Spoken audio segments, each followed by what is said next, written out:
Dustin Viagra tapi lanjutlah ya. Dustin artinya memang dibuat dari debu tapi bisa menjadi pahlawan Tuhan. Kita mau semua kita menjadi pahlawan Tuhan.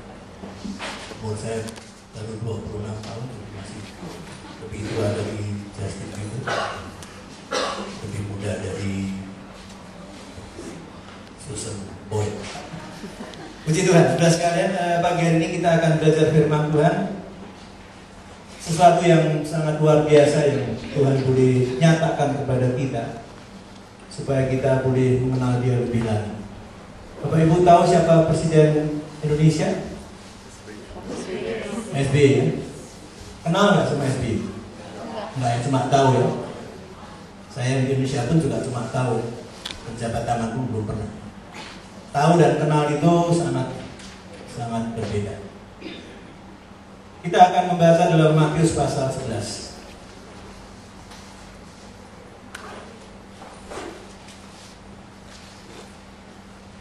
Mulai ayat yang ke-25 sampai yang ke-30. Judulnya Ajakan Juru Selamat. Matius 11 ayat 25. Kita baca sampai ayat 27 terlebih dahulu. Kita baca bersama-sama.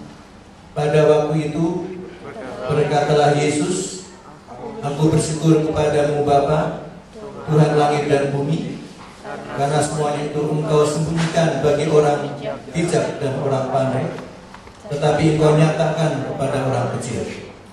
Ya Bapa, itulah yang berkenan kepadamu. Semua telah diserahkan kepadaku oleh Bapakku, dan tidak seorang pun mengenal anak selain Bapa, dan tidak seorang pun mengenal Bapa selain anak, dan orang yang kepadanya anak itu berkenan menyatakannya. Ini suatu hal yang luar biasa, bahwa Allah di dalam perkenanannya boleh menyatakan dirinya, supaya Allah boleh dikenal. Ya. Sudah tahu siapa nama saya? Sudah diumumkan soalnya ya minggu lalu atau belum? Ada yang tahu nama saya? Nah, Jos tapi Heru. Sudah mengenal karena ada yang menyatakan, ada yang memberitahu. Kalau tidak, begitu saya datang ke sini sudah akan berpikir ini Osama bin Laden. Teroris. Jadi kita bisa mengetahui seseorang karena dia memperkenalkan diri, sehingga kita tahu siapa dia. Tapi belum tentu kita mengenalnya. Kita akan lebih mengenalnya kalau kita punya hubungan yang dekat, sehingga akhirnya kita cuma tahu tapi lalu mengenal. Dita Joni Asa tahu saya juga tahu beliau tapi belum kenal karena baru ketemu kemarin. Kalau sama Pak Isaac saya udah lebih kenal karena sering ketemu, walaupun dia enggak tiap tahun ya Pak ya, kalau ada MPL baru ketemu. Nah di sini sudah sekalian bahwa suatu yang luar biasa, bahwa Allah yang tidak kelihatan itu boleh menyatakan diri, boleh memperkenalkan diri. Allah yang adalah roh tapi boleh menyatakan diri dan memperkenalkan diri. Dan tidak semua orang dikatakan boleh mendapatkan anugerah ini, untuk tahu siapa Allah, untuk tahu siapa Yesus. Dan bukan cuma tahu tentang siapa Yesus, tetapi mengenal Yesus dalam hidupnya, mengalami Yesus di dalam hidupnya. Banyak orang Kristen tahu siapa Yesus, tapi belum tentu mengalami Yesus dalam hidupnya, mengenal Yesus lebih. Karena pengetahuan kekristenan itu sebetulnya ada dua hal: pengetahuan tentang Kristus dan hidup bersama Kristus. Mengenal Kristus lebih lagi, mengalami Kristus di dalam hidupnya. Sehingga banyak orang Kristen yang imannya nggak terlalu kuat, hanya punya pengetahuan tentang siapa Yesus. Oh Yesus, tahu lah, itu di Alkitab kan diceritakan ayahnya Yusuf, ibunya Maria. Wah, dia seorang yang luar biasa, seorang yang baik, seorang guru. Wah, buat mujizat dan sebagainya. Cuma tahu saja. Udah ngalamin belum? yang penting saya tahu siapa Yesus, yang penting di KTP saya Kristen. Tapi cuma namanya Kristen, tidak punya pengalaman hidup sebagai orang Kristen. Nah, kita bersyukur bahwa di dalam pembacaan kita ini sebetulnya ayat yang paling terkenal menurut Bapak Ibu ayat berapa itu? Dapat selanjutnya ya. Nah, ini pasti ayat yang terkenal. Mungkin ada yang hafal. Ayat 28 kita baca. Marilah kepadaku semua yang letih lesu dan berbeban berat, aku akan memberi kelegaan kepadamu. 29. Pikulah yang kupasang dan belajarlah padaku, karena aku lemah lembut dan rendah hati, dan jiwamu akan mendapat ketenangan. Sebab kuk yang kupasang itu enak dan bebanku pun ringan. Dari ayat 28 sampai 30 yang paling terkenal ayat berapa Bapak? 28 ya kan hebat kan? Kenapa kita ingat, kita hafal? Karena ini suatu ayat yang luar biasa. Undangan, marilah kepadaku semua yang letih lesu dan berbeban berat, aku akan memberi kelegaan kepadamu. Ayat ini terkenal karena sering dipakai untuk penginjilan ya. Banyak orang yang berbeban berat, yang berdosa. Nah, kita pakai ayat ini, datang kepada Yesus, karena Yesus juru selamat. Karena hanya Dia yang bisa mengampuni dosa. Hidup manusia ini memikul beban yang terberat, yaitu beban dosa. Walaupun ada beban-beban yang lain ya. Beban ekonomi, beban pendidikan, pekerjaan ya, tempat tinggal dan beban persoalan di dalam keluarga ya. Tapi kita hanya pakai ayat ini biasanya untuk orang yang belum percaya Yesus, supaya percaya Yesus. Tapi saya ingin bertanya kepada Bapak Ibu, setelah saudara percaya Yesus, masih punya persoalan enggak? Masih punya problem enggak? Punya masalah enggak? Ayat ini berlaku enggak untuk saudara? Undangan ini berlaku enggak? Berlaku. Gak hanya untuk orang yang belum percaya Yesus, tapi juga untuk orang yang sudah percaya Yesus. Undangan ini masih berlaku. Kenapa? Karena selagi kita hidup di dunia ini, kita pasti tetap punya masalah. Gak pernah sepi dari masalah. Masalah nggak usah diundang juga datang sendiri, ngantri lagi. Aduh, sampai kita jadi pusing ya kan, menghadapi masalah-masalah yang banyak ya. Dan karena masalah tadi sampai sesak napas. Nggak tahu di Australia ada itu nggak, ada iklan napasi ya, penyam diikat sama tali gitu, sesak napas. Kenapa sesak napas? Banyak masalah. Udah minum napasin pun juga tetap aja sesak. Karena itu undangan ini Bapak Ibu tetap berlaku juga untuk kita. Amin. Setelah kita percaya Yesus, kita tetap punya masalah. Lalu kemana kita harus pergi kalau kita punya masalah? Ternyata ayat ini juga berlaku untuk kita. Amin. Marilah kepadaku, jangan kepada yang lain. Yang letih, lesu. Letih, lesu. Letih itu berhubungan dengan tubuh kita ini. Letih. Bahasa Indonesia apa? Capek. Lebih dari capek, capkau. Ya. Capek nih tubuh. Dan kalau lesu itu berhubungan dengan jiwa kita. Manusia letih dan lesu. Badan capek, hati capek. Aduh, pikiran capek. Mau kemana? Kita orang yang percaya Yesus, kita harus kemana? Sudah pernah kenal Lady Di? Yang udah die? Kenal mah enggak ya? Tapi tahu ya? Ketika Lady Di die, semua pengen tahu, termasuk saya juga. Saya baca itu semua majalah tentang Lady Di. Soalnya dia sangat famous ya kan? Pasti lebih famous dari Susan Boyle tadi. Salah satu yang menarik perhatian saya, dia seorang Kristen, Tetapi kalau dia punya masalah, dia panggil paranormal. Dia punya langganan paranormal. Tiap kali dia punya masalah, paranormalnya dijemput pakai helikopter untuk datang ke istananya, dan dia minta untuk dinasehati, mungkin didoakan menurut keyakinannya para korban. Ini orang Kristen harusnya kemana? Ke Tuhan Yesus. Amin. Karena undangan ini masih berlaku untuk kita. Kalau kita orang yang sudah percaya Yesus, kita punya masalah, kemana kita pergi? Ke dokter? Dosa nggak ke dokter? Enggak lah ya. Ke dukun? Yes. Ke paranormal? Yes. Pengobatan yang biasa nggak bisa, pengobatan alternatif. Yang biasanya ada kaitannya dengan kuasa gelap. Boleh nggak? No. Pokoknya yang penting saya sembuh lah. Ini saya setakat doa Tuhan nggak sembuh. Udahlah, mana saja, yang penting siapa yang lebih cepat bisa menyembuhkan saya mau ke sana. Boleh nggak? No. Kita ini sudah percaya Yesus sebagai juru. Mari kepadaku semua yang letih lesu dan berbeban berat. Dan masalah yang terberat yang kita miliki adalah masalah dosa.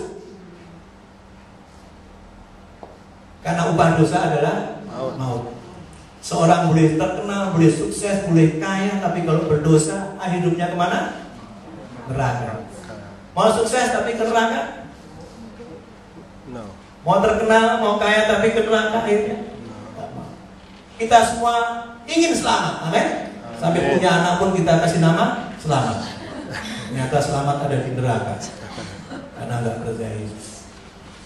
Nah, sudah sekalian, karena itu kita mau sungguh-sungguh mengingat akan panggilan. Yesus memperkenalkan diri, aku juru selamat yang bisa menyelamatkan engkau dari masalah yang terbesar, terberat, yaitu dosa. Karena kalau kita menerima Yesus sebagai juru selamat, maka dosa kita diampuni. Amin. Akibat dosa adalah penderitaan, akibat dosa adalah ketidakbahagiaan, akibat dosa adalah sakit penyakit, akibat dosa adalah kekecewaan. Sudah bisa baca Kejadian pasal 3, setelah manusia itu dalam dosa, kehilangan semua shalom, semua damai sejahtera, semua kebahagiaan yang Allah telah berikan. Kenapa? Karena manusia berdosa. Akibat dosa itu, waduh, sangat luar biasa. Kita lihat sampai sekarang. Tapi kita bersyukur bahwa Yesus adalah juru selamat. Saya percaya kita semua telah menerima Yesus sebagai juru selamat pribadi kita. Amin. Amin. Masalah dosa yang terbesar sudah diselesaikan. Tapi dalam hidup ini masih ada masalah-masalah yang lain-lain tadi. Amin. Kemana kita akan pergi? Hanya ke Yesus. Amin. Dia juru selamat bagi kehidupan kita pribadi, tapi juga juru selamat keluarga. Ya, tadi saya sebut sedikit. Yesus datang ke dunia ini, pelayanan yang pertama adalah berbuat mukjizat di dalam sebuah perkawinan. Karena Yesus juga mau menjadi juru selamat untuk keluarga. Ada masalah di dalam keluarga? Ada. Dalam rumah tangga? Di sini tidak ada, di tempat lain ada. Di sini tidak ada karena nggak ada yang ngaku. Sudah sebagai jemaat bersyukur, sudah punya gembala, sudah punya masalah, sudah datang kepada gembala. Gembala itu orang nomor 1 di gereja. Amin. Superman. Makanannya Superman. Mandi pakai sabun Super Booster. Dia nggak punya masalah dalam hidup ini. Amin. Oh salah. Sudah punya masalah, sudah bisa datang kepada pendeta, kepada gembala. Gembala punya masalah, datang kepada saudara. Kalau dia bilang, Pak, kebalik Pak, Pak Esek, kebalik Pak. Nah kalau pendeta gembala punya masalah, kalau pergi kemana? Ke jemaat, dibilang kebalik, salah alamat. Kemana? Ya ke Tuhan Yesus. Amin. Saya bersyukur saya juga seorang gembala. Dan ada beberapa jemaat yang pernah saya gembalakan. Kalau punya masalah nggak bisa kemana-mana. Tapi puji Tuhan ada undangan Yesus. Amin. Mari kepada Aku akan memberikan kelegaan. Aku akan memberikan perhentian. Aku akan memberikan damai sejahtera. Aku akan memberikan shalom. Ya, kata kelegaan tadi itu sebetulnya punya banyak makna. Luar biasa.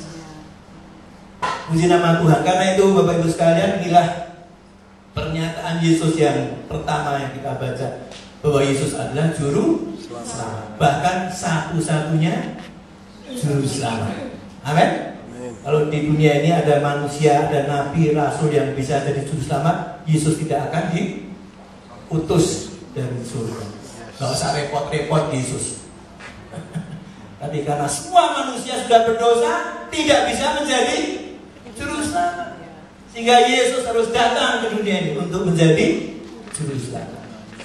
Dan saya percaya kita semua telah percaya Yesus sebagai juru selamat. Amin. Sekali percaya Yesus, tetap percaya Yesus. Yesuslah penyelamat hidup. Andai kata nih, misalnya kita sakit, kita ada berdoa, minta kesembuhan mujizat, tapi enggak juga disembuhkan. Lalu ada dukun yang diperkenalkan, ada pengobatan alternatif yang lain. Kita mau terima atau enggak? Atau aduh Yesus, kenapa engkau menyembuhkan yang lain, kenapa saya enggak disembuhkan? Aduh Tuhan Yesus, kau pilih kasih ya. Apakah hal iman kita goyah atau tetap percaya Yesus? Tetap percaya Yesus. Amin. Sebagai juru selamat. Karena hidup kita ini di dunia ini akan bertambah umurnya dan secara jasmani makin berkurang-kurang. Tetapi dalam 2 Korintus 4 ayat yang ke 16 dikatakan, manusia jasmani kita boleh berkurang-kurang, tapi manusia batiniah kita harus makin kuat, bertambah-tambah. Ya. Karena kita tahu bahwa Yesus nanti akan datang menjemput kita semua, dan kita akan diberi tubuh yang baru, yang tidak akan binasa, yang tidak akan sakit-sakitan. Ya. Ibu saya sakit sampai meninggal. Dia seorang hamba Tuhan. Berdoa siapa yang luar biasa pakai Tuhan. Seringkali jemaat sakit dan ibu saya mendoakan dan Tuhan sembuhkan. Dia sakit, dia berdoa supaya Tuhan sembuhkan, nggak sembuh juga. Lalu marah sama Tuhan? Enggak. Berkeluh kesah sama Tuhan? Enggak. Tetap mengucap syukur sama Tuhan. Walaupun berbalik sakit, dia masih nanya siapa jemaat yang sakit. Dia tetap doakan walaupun dari tempat ibu. Dia sendiri nggak disembuhkan. Tetap percaya Yesus. Karena tubuh kita ini memang sementara, fana saja.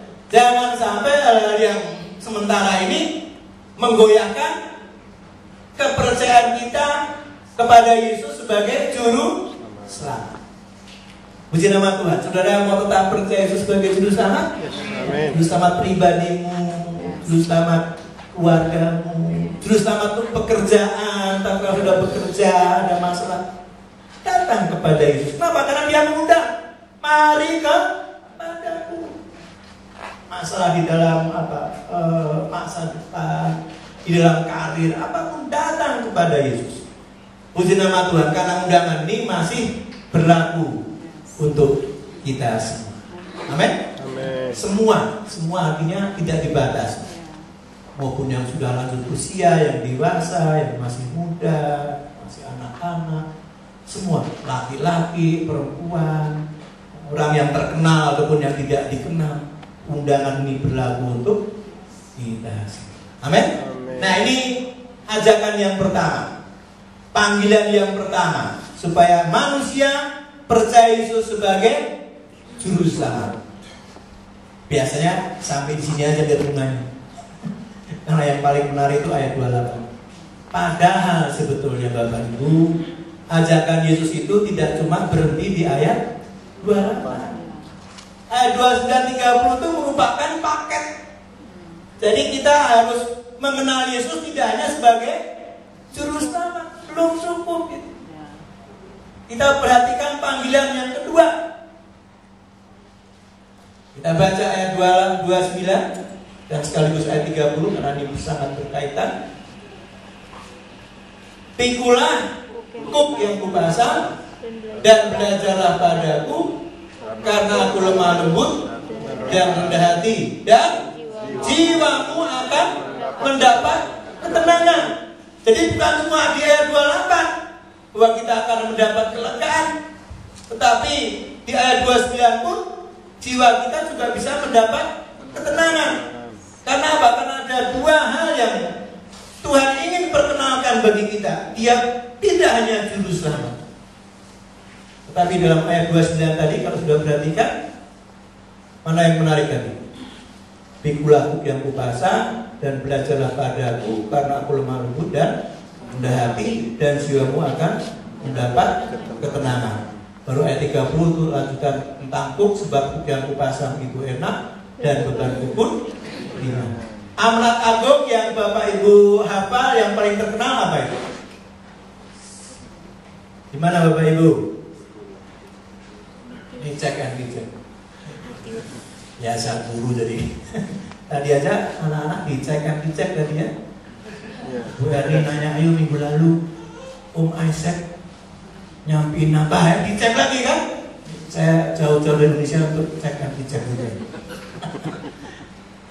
Amanat agung yang paling terkenal tertulis di mana Bapak Ibu? Matius pasal 28, ya kan? Ayat 19. Apa bunyinya? Pergilah, jadikanlah semua bangsa pengikutku. Jadikanlah semua bangsa orang Kristen. Jadikanlah semua bangsa anggota gereja. Begitu? Apa tertulis?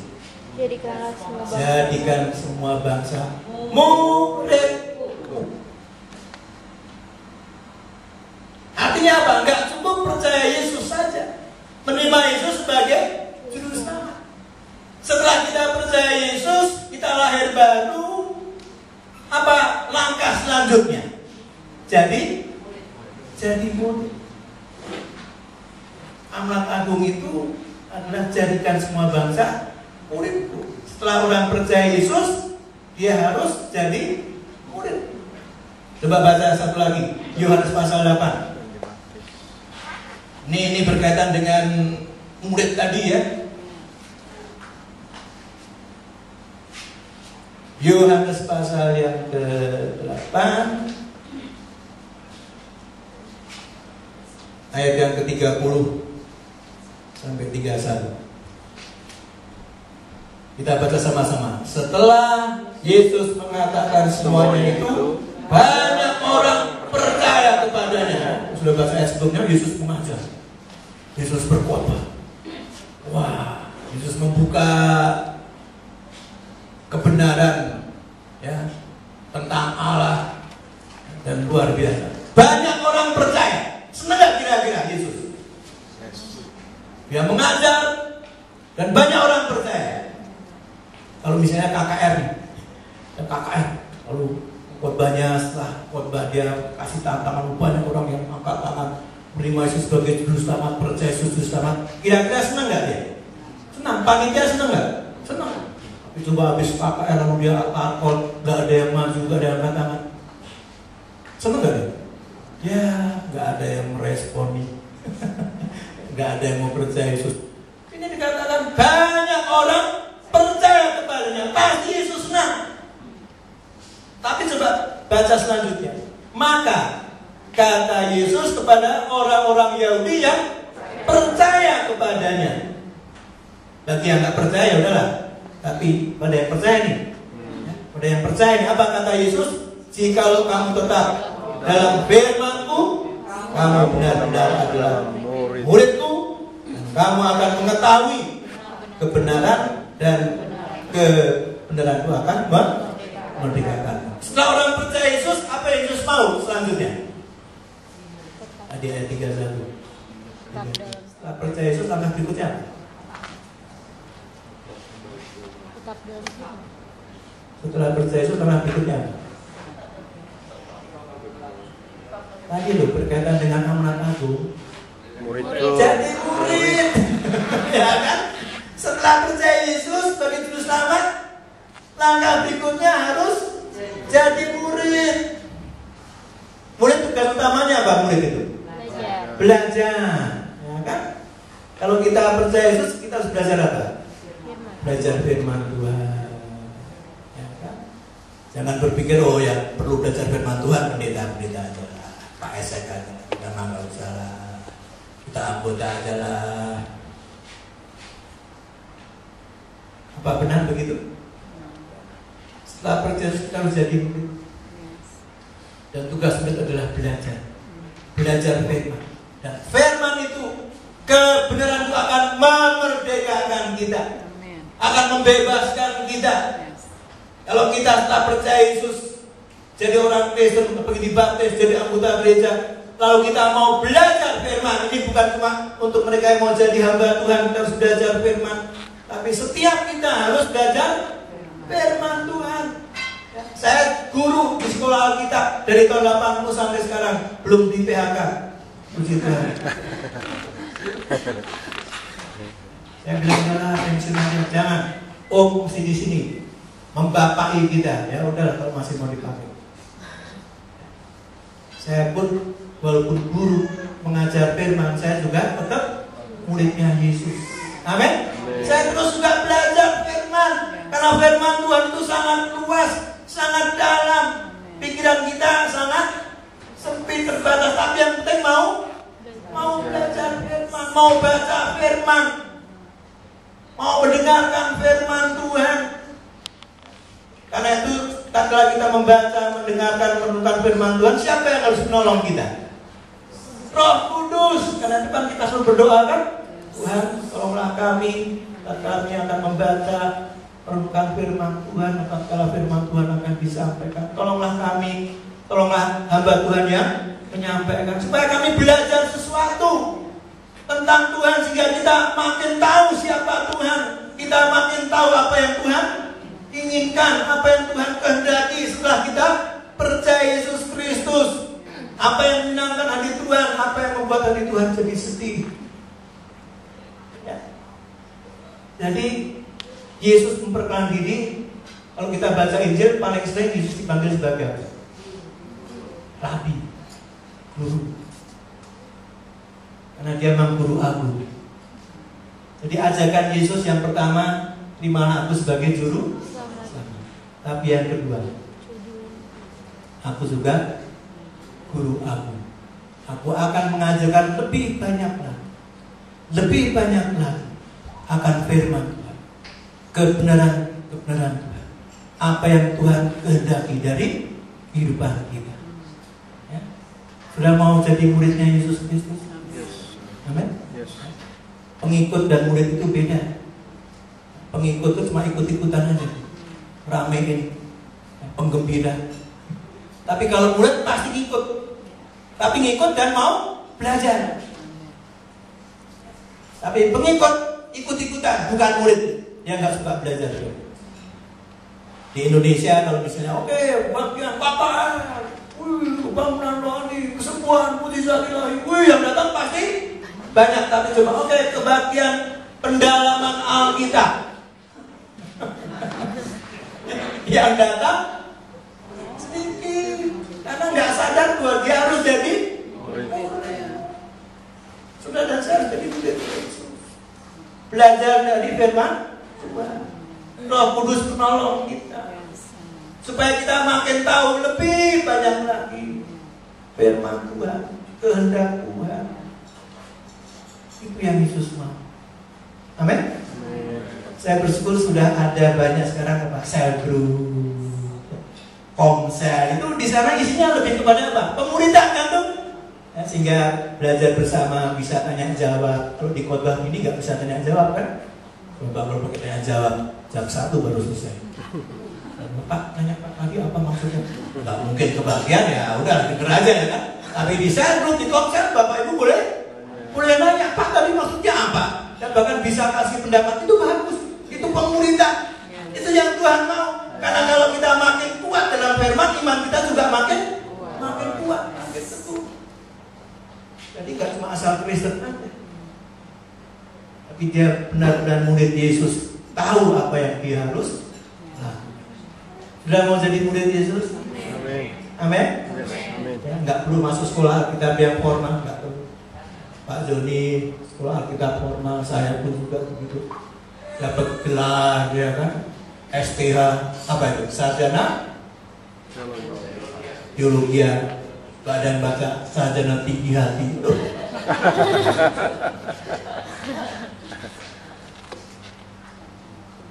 Nah, syarat untuk menjadi murid Yesus apa? Kembali ke ayat 29. Seorang itu bisa belajar sesuatu pada orang lain, kepada siapa saja, harus punya sikap apa? Belajarlah padaku, itu undangan Yesus kan? Tidak cuma marilah kepadaku, tapi belajarlah kepadaku, itu undangan Yesus kan? Ajakan Yesus. Syaratnya apa? Aku lemah lembut dan rendah hati. Jadi syarat utama untuk belajar itu harus rendah hati. Lawannya rendah hati apa? Tinggi hati, alias sombong. Orang sombong itu merasa sudah tahu. Dia nggak akan bisa belajar karena dia merasa sudah tahu. Padahal bukan sudah tahu, tapi sok tahu. Orang sok tahu itu dia berpikir dia tahu, padahal dia tidak tahu bahwa dia tidak tahu. Kalau dia tahu bahwa dia tidak tahu, dia masih bisa mau belajar. Tapi dia tidak tahu bahwa dia tidak tahu. Aduh, banyak orang Kristen yang merasa sudah tahu, padahal dia tidak tahu. Dan dia tidak tahu bahwa dia tidak tahu. Nah, gimana dia akan mengalami pendewasaan rohani? Bagaimana imannya akan bertumbuh? Dia mau jadi murid, mau jadi anggota gereja. Karena salah berpikir, untuk belajar firman itu kewajibannya pendeta, hamba-hamba Tuhan. Kami anggota mah nggak perlu. Setuju? Nggak setuju banget, bagus. Ini panggilan Yesus lah. Marilah padaku, ya kan? Belajarlah padaku. Itu kan ajakan kan? Jadi jangan ayat 28-nya aja nih. Ya, ayat 29-nya Yesus juga mengajak. Oke, setelah pertama, yang kedua, belajarlah padaku. Hasilnya apa? Jiwamu akan mendapat ketenangan. Amin. Kalau nggak mau belajar firman, walaupun sudah Kristen, jiwanya sendiri kan tidak gelisah, penuh kekhawatiran, kecemasan. Dia nggak tahu firman. Dia nggak tahu bahwa janji-janji Tuhan untuk hidup kita nggak cuma di surga nanti, tapi hidup di dunia ini ada banyak firman yang Tuhan berikan bagi kita. Amin. Tapi kita nggak tahu karena nggak mau belajar, nggak mau baca.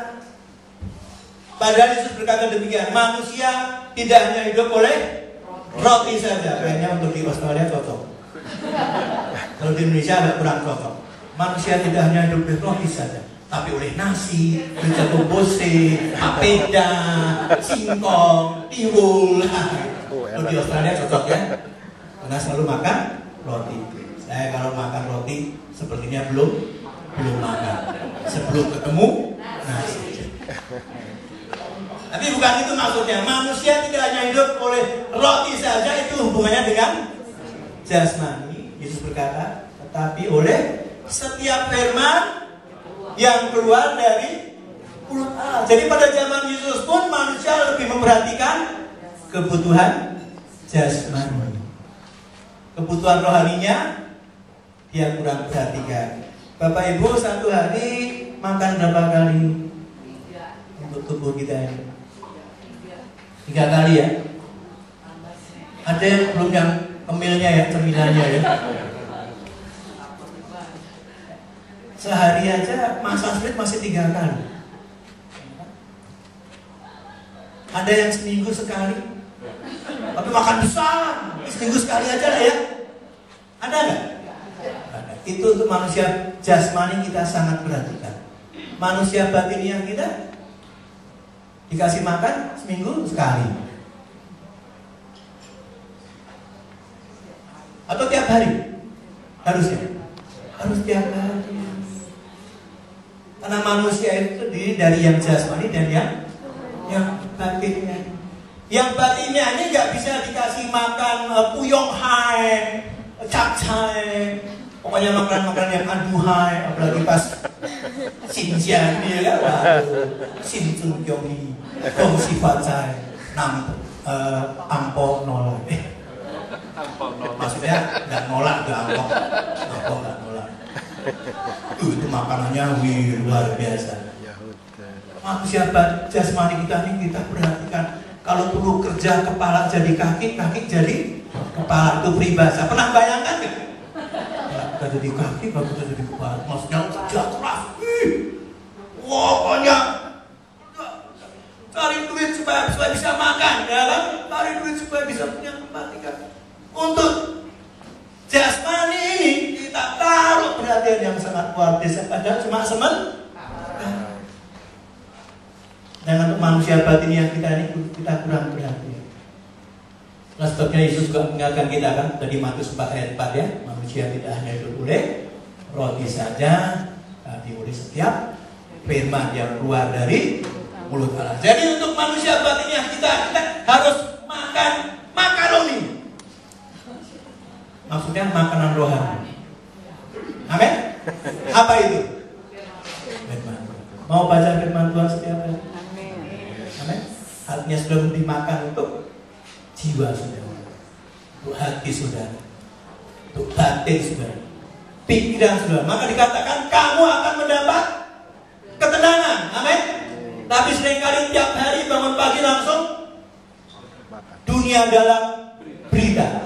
Isinya dunia dalam berita. Itu aja yang dimasukkan ke sini. Ya gimana nggak makin cemas? Gimana nggak makin takut? Kenapa nggak buka channel surga? Amin. Buka channel surga, baca firman, kasih pikiran kita isi firman setiap hari, supaya kita makin kuat di dalam Tuhan. Amin. Ini yang kedua. Jadi ajakan Yesus apa? Menjadi murid. Karena Yesus itu guru agung. Wih, sangat keren. Kita baca Injil bagaimana Yesus mengajar. Mengajar dengan kasih, tapi juga mengajar dengan kuasa. Sangat luar biasa. Dan Yesus mau supaya kita tidak hanya kenal Yesus sebagai juru selamat, tapi juga kenal Yesus sebagai guru yang akan mengajar bagaimana hidup yang menyenangkan hati Tuhan.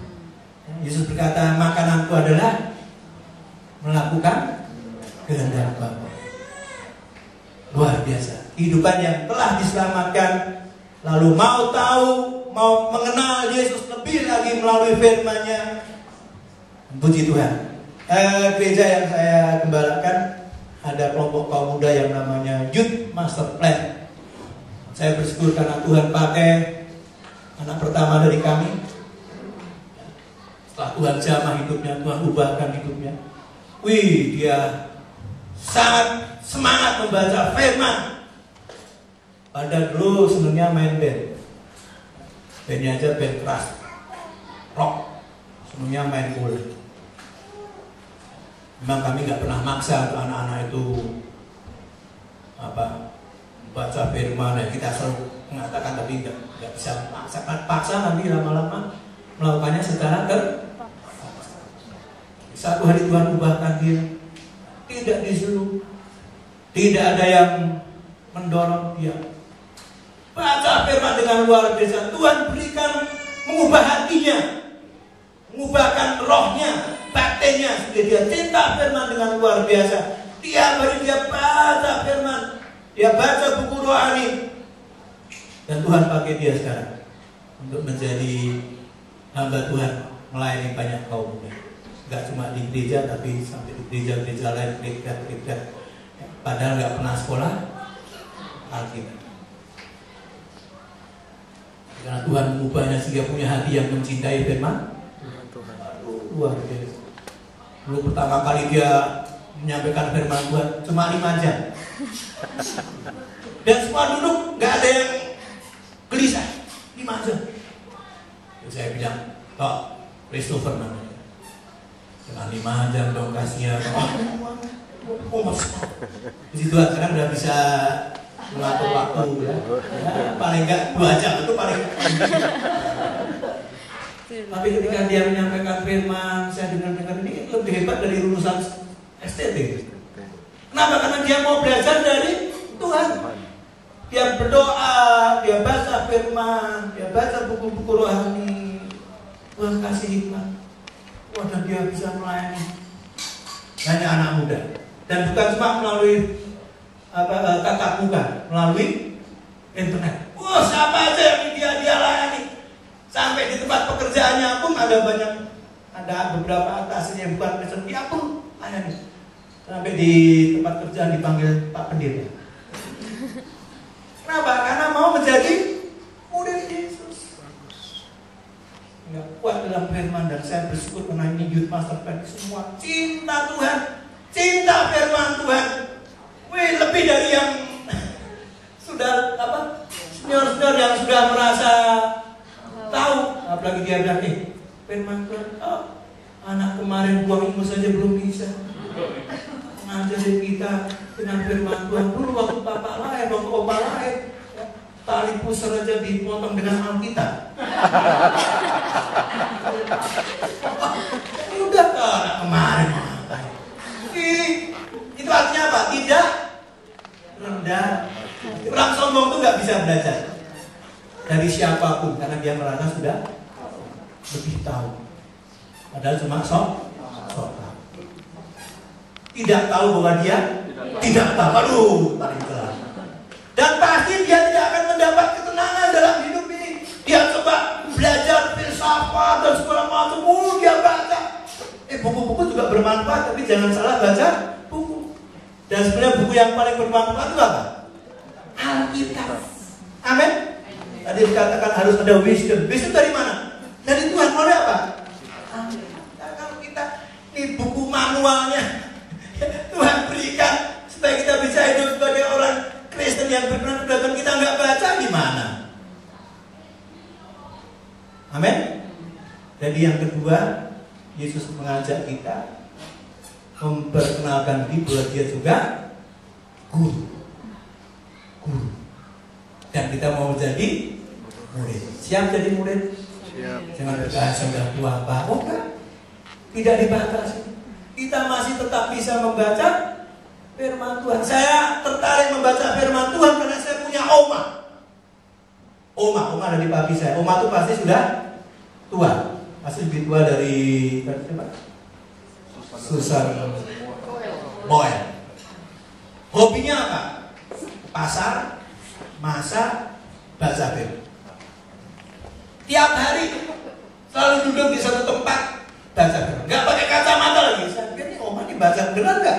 Gak pakai kacamata, jangan cuma action aja, gaya-gayaan. Saya tes ini bisa. Saya pikir ini setiap hari baca firman. Ayah saya, ibu saya pendeta. Tapi saya tertarik untuk baca firman karena lihat oma saya. Saya hebat. Saya mulai baca firman. Baca. Sehingga akhirnya banyak ayat yang saya ingat, nempel di sini. Sehingga banyak ayat yang bisa teman-teman sekolah. Ini benar-benar. Waktu itu belum ada alat yang canggih, sehingga bisa cari ayat searching aja gitu. Konkordat juga masih belum ada, sehingga kalau nanya ayat sama saya, Jos, ayatnya gimana? Kayak Alkitab berjalan aja. Kenapa? Karena suka baca, tidak ada yang maksa. Artinya kita juga memperhatikan apa? Manusia batinnya kita ini perlu sesuatu yang dari Tuhan. Ya? Kalau enggak, kita enggak akan tenang dalam hidup ini. Boleh punya kekayaan banyak, boleh punya mobil banyak, boleh punya rumah banyak, asal jangan punya istri banyak. Enggak akan tenang. Tenangan hidup kita ini hanya tatkala firman Tuhan memenuhi hati kita, pikiran kita. Amin. Yesus mau supaya kita menjadi muridnya Yesus. Daftar semua ya. Amin. Amin. Ya, yang ketiga, yang terakhir. Ada sukacita? Kenapa? Terakhir soalnya. Bisa dipandang tapi. Soalnya sedang datang nggak apa-apa ya. Harusnya 45 menit Pak ya. Udah maksimum. Tadi saya lupa lupa melihat jam, jadi maafkan saya mulai jam berapa saya lupa. Yang terakhir saya mau sampaikan. Ajakan yang ketiga, kembali ke Matius 11. Marilah kepadaku, belajarlah kepadaku. Yang ketiga apa? Pikulah kuk yang kupasang. Nih kuk nih apa? Apa semacam panekuk? Orang itu tahu panekuk. Pancake. Kuk ini bukan kue. Kuk di situ apa Bapak Ibu? Kuk itu alat untuk membaca, meluku. Dipasang di lehernya kerbau atau sapi, dan biasanya ada dua. Ya, biasanya kalau dua sapi, dua kerbau itu lebih enak ya. Dia nggak terlalu kerja keras. Kuk ini dikenakan dipasang di leher lembu atau sapi. Dan Yesus bilang kuk yang kupasang enak. Enak artinya fit, pas. Tidak semua tukang jahit bisa bikin jas. Atau semua tukang jahit pasti bisa bikin jas? Tukang jas itu, bikin jas itu tukang jahit yang spesial. Kalau sudah bikin jas kepada semua tukang jahit, setelah dipakai ini, kok nggak fit ya? Kok nggak enak ya? Kenapa dia bukan tukang jahit khusus bikin jas? Ini bikin kuk, ini nggak semua tukang kayu bisa bikin kuk. Karena leher lembu sapi itu harus dipukul. Dan Yesus bilang apa? Pikulah kuk yang kupasang. Kuk yang kupasang itu enak. Bapak Ibu, Yesus pekerjaannya apa? Sebelum dia dibaptis, tukang kayu? Kan bapaknya tukang kayu. Atau Yesusnya? Yesus bukan nelayan ya? Bukan petani. Yesus apa? Pekerjaannya apa? Anak tukang kayu atau tukang kayu? Dua-dua benar. Memang anak tukang kayu dan tukang kayu juga. Ya. Jadi kalau ditanya Yesus itu kerjaannya apa sebelum dia dibaptis oleh mengerjakan tugas bapaknya, dia adalah tukang kayu. Dan tukang kayu ahli membikin kuk. Yesus lebih terkenal dari ayahnya. Sudah baca mungkin Lukas pasal 6 ayat 3.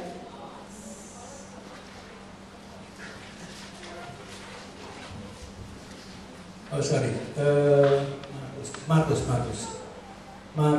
ayat 3. Sedikit lagi Bapak Ibu ya. Panggilan yang ketiga ini juga menarik sebetulnya. Karena ini juga adalah panggilan Yesus, ajakan Yesus. Gak cuma percaya dia sebagai juru selamat, gak cuma jadi muridnya, tapi Yesus mau supaya kita mengikut kuk yang dipasang oleh Yesus. Markus 6 ayat 3. Bukankah ia ini tukang kayu, anak Maria, Saudara Yakobus dan seterusnya. Ini saya belajar bahwa kalau sampai nama ibu disebut, itu biasanya ayahnya sudah koit, sudah innalillahi wa inna ilaihi raji'un. Yesus sebagai anak pertama, setelah ayahnya mungkin mati muda, Yesus membantu ibunya sebagai anak pertama yang bertanggung jawab. Dia jadi tukang kayu. Dan dari Matius 11 tadi kita tahu bahwa dia tukang kayu khusus membuat kuk. Tidak semua tukang kayu bisa bikin kuk, tapi Yesus bisa. Berarti dia tukang kayu. Kuk yang kupasang itu enak, pasti pas, nggak akan lecet. Amin. Ajakan Yesus apa? Pikulah kuk yang kupasang. Jadi tahapannya begini Bapak Ibu. Yang pertama tadi kita percaya Yesus sebagai juru selamat. Yang kedua kita jadi muridnya karena Yesus adalah guru agung. Yang ketiga kita mau menjadikan Yesus sebagai majikan kita. Amin. Tuhan dalam hidup kita. yang berkuasa atas hidup kita. Tuhan mau supaya kita mau menerima kuk yang Tuhan pasang. Ini bisa diartikan bahwa Tuhan itu memberikan kepada kita kemampuan karunia atau talenta yang berbeda-beda. Yesus mau setelah kita percaya Dia jadi muridnya, tadinya dilayani, sekarang belajar melayani. Mau nggak? Atau bilang lagi, itu kan Mbak Pendeta, melayani tugasnya Mbak Pendeta, bukan tugas saya. Enggak. Siap untuk memikul kuk yang Tuhan pasang? Atau enggak siap? Tuhan 2 langkah aja dah. Percaya Yesus sama dan murid. Pelayanan mah enggak usah dah. Enggak usah lah, pada Yesus katakan kalau kita mau memikul kuk yang Tuhan pasang, hati kita juga ada tenangan. Puji nama Tuhan, kita boleh melayani pekerjaan Tuhan. Tadi kita lihat slide tadi ya. Ada Justin Bieber, ada itu masing-masing diberi apa? Diberi kemampuan, keterampilan, ya kan? Dan mereka bisa memuliakan Tuhan lewat talenta mereka, karena mereka bersaksi, saya orang Kristen, saya orang yang percaya Yesus. Agnes Monica itu setiap kali dia terima kasih Tuhan Yesus, dia nggak malu-malu menyatakan bahwa dia adalah pengikutnya Yesus. Dia juga bisa mempermuliakan Yesus melalui bidangnya. Jadi kita masing-masing diberi kemampuan oleh Tuhan, talenta oleh Tuhan. Ada yang 1, ada yang 2, ada yang 5. Yang penting apa? Mau nggak itu dikerjakan, bukan hanya untuk diri kita, tapi juga untuk Tuhan. Menerima kuk yang Tuhan pasang, pikulah kuk yang kupasang, karena kuk yang kupasang itu enak dan bebanku pun ringan. Padahal kuk itu ringan atau berat? Berat, tapi kayunya kayu jati. Pasang udah itu lalu mulai membaca, itu nggak ringan. Tapi kenapa Yesus bilang kuk yang kupasang itu enak dan bebanku pun ringan? Artinya apa? Kenapa bisa jadi ringan? Ada satu peristiwa di musim salju, ada seorang anak yang menggendong satu beban yang katanya berat. Tiap kali dia jatuh, dia berdiri lagi, jatuh terus dia bawa beban itu di pundaknya. Ada seorang bapak yang mengikuti dari belakangnya. Apa nih yang dipikul anaknya? Anak ini kasihan amat, katanya berat banget. Akhirnya didekati oleh bapak itu dan dia tanya, nah itu apa tuh yang kau pikul tuh, kok katanya berat banget? Dia bilang, enggak berat pak. Lah apa emangnya? Ini adik saya yang lumpuh. Katanya enggak berat pak. Saya mengasihi adik saya, enggak berat. Padahal berat. Tapi kenapa jadi enggak berat? Karena dia mengasihi. Di peran pekerjaan Tuhan, kuk yang Tuhan pasang itu enak, pas untuk kita. Dan benar berat apa ringan? Berat itu. Tapi bisa jadi ringan kalau kita menerimanya dengan kasih. Terima kasih Tuhan Yesus. Aku tidak cuma diselamatkan karena ada yang melayani aku, tapi aku setelah bertumbuh di dalam Engkau menjadi murid, aku juga belajar melayani. Tidak cuma dilayani. Melayani itu sesuai dengan kemampuan masing-masing. Ya. Jangan semua mau jadi WL, padahal nggak bisa nyanyi.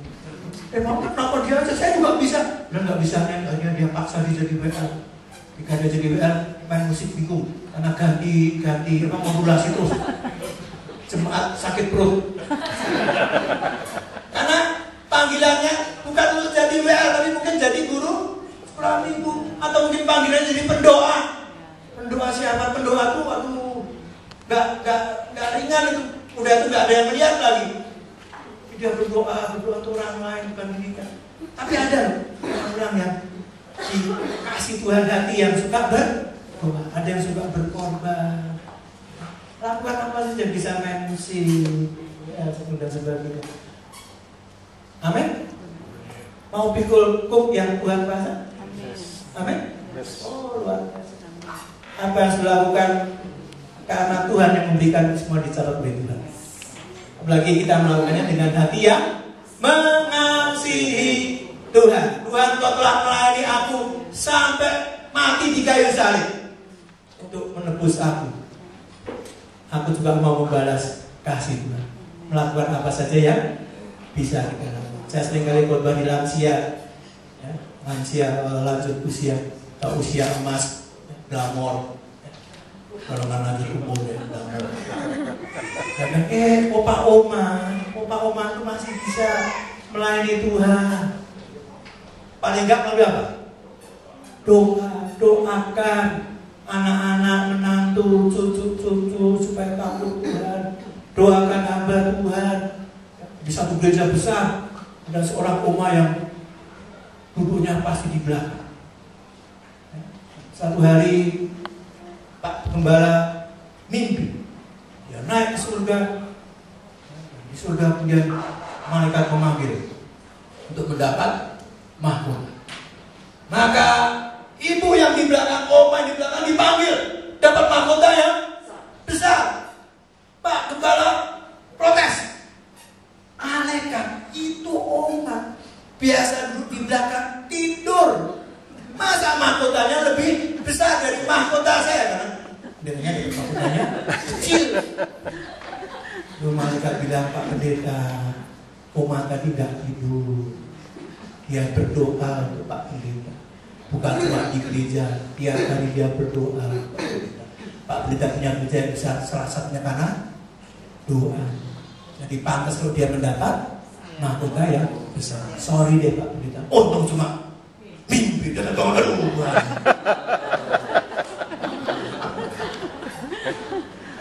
Amin. Jadi yang penting apa? Bersedia nggak memikul kuk tugas yang Tuhan pasang? Kuk yang Tuhan pasang pasti enak. Kalau kita pakai kuknya orang lain, pasti nggak enak. Pasti bisa lecet. Jadi terimalah saja kuk yang Tuhan berikan kepada kita, karena Tuhan mau supaya kita juga mendapat ketenangan. Saya menemukan karunia Tuhan, panggilan Tuhan dalam hidup saya adalah jadi guru. Jadi guru, dan saya jadi guru, saya tekunin itu. Dan tiap kali melihat hasil didikan saya bersuka cita. Ada kebahagiaan yang nggak bisa diukur dengan uang. Ada kebahagiaan. Tiap kali saya ke daerah, saya ketemu murid-murid yang jadi hamba Tuhan, jadi pimpinan, waduh, suka cita. Tuhan, terima kasih hidupku tidak sia-sia.